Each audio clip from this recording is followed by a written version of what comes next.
তারপরই বসে গেলাম কম্পিউটার করতে পারেন। আচ্ছা ঠিক আছে। তুমি কি জানো না সম্মান কিভাবে করতে হয়? তো এগুলো সবই হচ্ছে 3 বছর আগের আর্ট, যখন আমি স্কুল গার্ল ছিলাম। আরও যারা দেখছিল তারা বলা বলি করছিল যে এই ছেলেপুলিগুলো তো জালই টানতে পারছে। আয়োজন করতে গেলাম সবার একটা সাধারণ দিন, কিন্তু একটু অন্যরকম। জীবনের সব কিছু পারফেক্ট হতে হবে এমন কোনো কথা নেই, কিন্তু একটু একটু করে যদি নিজেকে গুছিয়ে নেওয়া যায় সেটাই তো সবচেয়ে বড় জেতা, তাই না? আমি পারফেক্ট নই, কিন্তু চেষ্টা করছি সময়কে ভালোভাবে কাজে লাগানোর, নতুন কিছু শেখার আর প্রতিদিনকে একটু সুন্দরভাবে কাটানোর। আজকের দিনটাও ছিল ঠিক তেমন, কোথাও ব্যস্ততা, কোথাও মজা, আবার কোথাও একটু এলোমেলো ব্যাপার স্যাপার। তো চলুন দেখি আমার আজকের দিন কেমন কাটলো। আসসালামু আলাইকুম। শীতের সকালগুলোর একটা আলাদা সৌন্দর্য আছে, তাই না? নরম ঠান্ডা বাতাস, কুয়াশায় ঢেকে যাওয়া পথ, এই সময়টা কেমন যেন অন্যরকম শান্ত লাগে। দিনের প্রথম কাজটাই হচ্ছে নামাজ। দিনের শুরুতে একটু আত্মশুদ্ধির সময়, মনকে ফ্রেশ রাখার জন্য এই মুহূর্তগুলো খুব দরকার। যদিও সবসময় ঠিকঠাক সময় মেনে চলা হয় না, কিন্তু চেষ্টা করছি ঠিকমতো করতে। তারপরই বসে গেলাম কম্পিউটারে কিছু কাজ করতে, কিন্তু আমি কাজ শুরু করলেই বিড়াল বাবুর মনে হয় না, এখন তো মজা করার সময়। আচ্ছা, আপনাদের পোষা প্রাণীরাও কি এমন করে, নাকি শুধু আমার ভাগ্যেই এই রকম বিশেষ বিড়াল জুটেছে?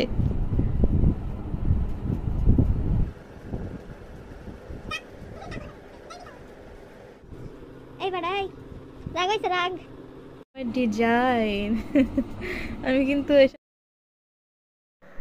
আসলে দিনের বোরিং সময়গুলোতে এই ধরনের পোষা প্রাণীগুলো কিন্তু আমাদেরকে অনেক বেশি আনন্দ দেয়, আমাদের মুডকে অনেক বেশি চাঙ্গা রাখে, এবং জীবনের প্রতি আমরা আগ্রহ হারিয়ে ফেলি না ওদের এই দুষ্টামিগুলোর জন্যেই।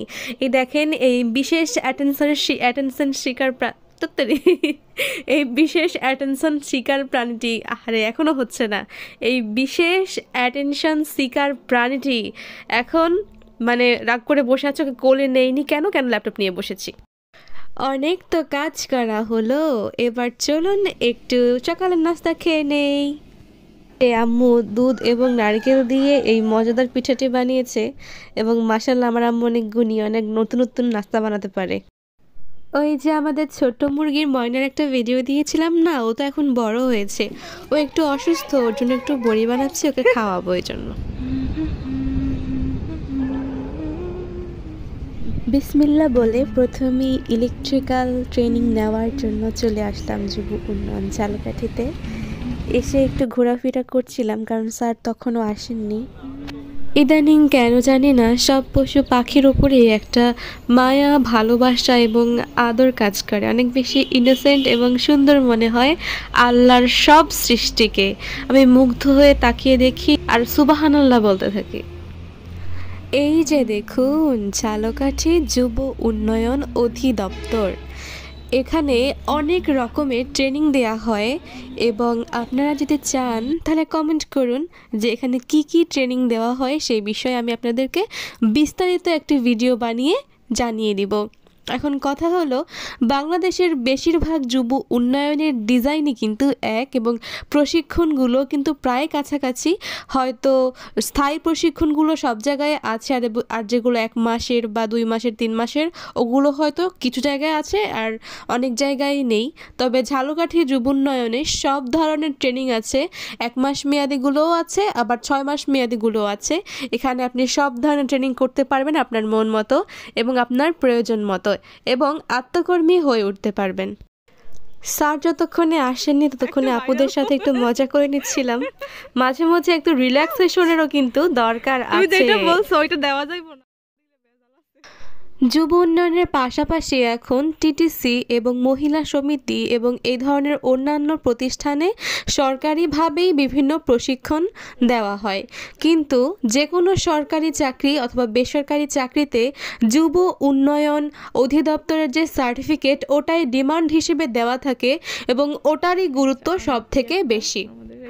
এটা হয়তো অনেকেই জানেন না, আজকে জেনে নিন এবং যুব উন্নয়নে বেশি বেশি করে প্রশিক্ষণ নিয়ে আত্মকর্মী হয়ে উঠুন এবং তাছাড়া চাকরি যে কোনো কিছুই করতে পারেন। মামুনি আচ্ছা ঠিক আছে। তুমি কি জানো না সম্মান কিভাবে করতে হয়? মামুনির সালাম দেয় কেউ? মামুনি না আপনাদের সালাম দেবে। ক্লাস চলাকালীন সময়ে লুকিয়ে একটা ছোট্ট ক্লিপ নিয়ে নিলাম। ইলেকট্রিক্যাল ট্রেনিং শেষ করে দ্রুত পায়ে চলে গেলাম সরকারি কলেজে, কারণ এই কলেজেই আমি আমার অনার্স প্রথম বর্ষের প্রাথমিক আবেদনটা করেছি এবং এখানে যেই প্রক্রিয়া আমাকে সম্পূর্ণ করতে হবে সেটি হলো, আবেদন প্রক্রিয়াটি আমি সংক্ষেপে বলছি। প্রথমে কম্পিউটার দোকানে গিয়ে আবেদন করেছি, প্রাথমিক আবেদন। তারপরে যেই কলেজে আবেদন করেছি সেই কলেজে এসে হিসাব শাখা থেকে একটি ফর্ম সংগ্রহ করেছি যেখানে 3টি পার্ট ছিল এবং তারপরে চলে গেছি ব্যাংকে, সোনালী ব্যাংকে গিয়ে কাগজ এবং 700 টাকা জমা দেওয়ার পরে তারা কাগজের প্রথম অংশটি কেটে নিল আর 2টি অংশ নিয়ে আবার কলেজে ফিরে আসি এবং তারা আরেকটি অংশ কেটে নিয়ে হিসাব তাদের খাতায় আমার নামটি এন্ট্রি করে রাখলো এবং বাকি যেই কাগজটি ছিল ওটাকে প্রাথমিক এডমিট কার্ড হিসেবে দিয়ে দিল। বাকি যে এডমিট কার্ডটা আছে ওইটা ভর্তি পরীক্ষার 7 দিন আগে কলেজ থেকে সরবরাহ করা হবে।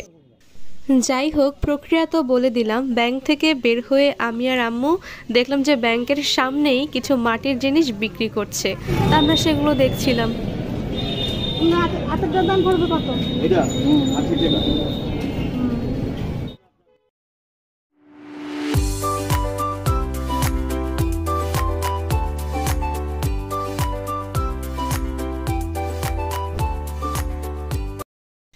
যাই হোক, ব্যাংকের কাজ শেষ করলাম। এবার কলেজে গিয়ে বাকি প্রক্রিয়া সম্পূর্ণ করে আমাদের বাসায় ফিরে যাব। এই তো চলে এসেছি কলেজে। ব্যাংক থেকে কলেজের দূরত্ব কিন্তু বেশি নয়।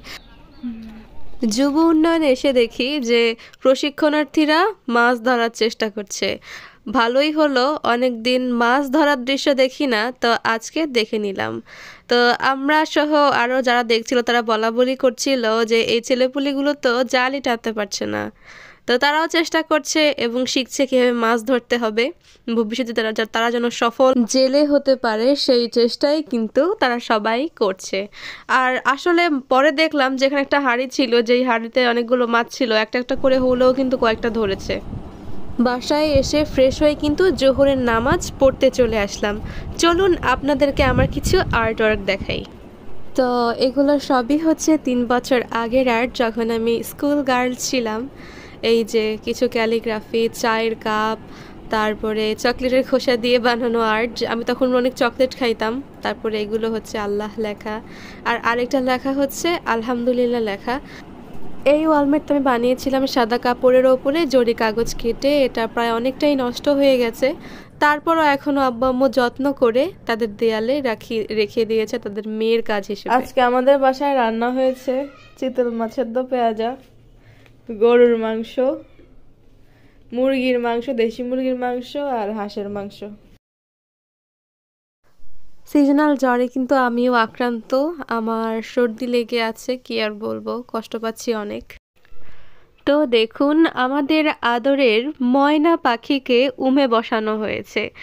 ও প্রথমবারে ডিম পেড়েছে, মাশাল্লাহ মাশাল্লাহ 17টি। এখন ওকে উমে বসানো হচ্ছে, সবগুলো ডিম ওকে দেওয়া হয়নি, কিছু খাওয়াও হয়েছে।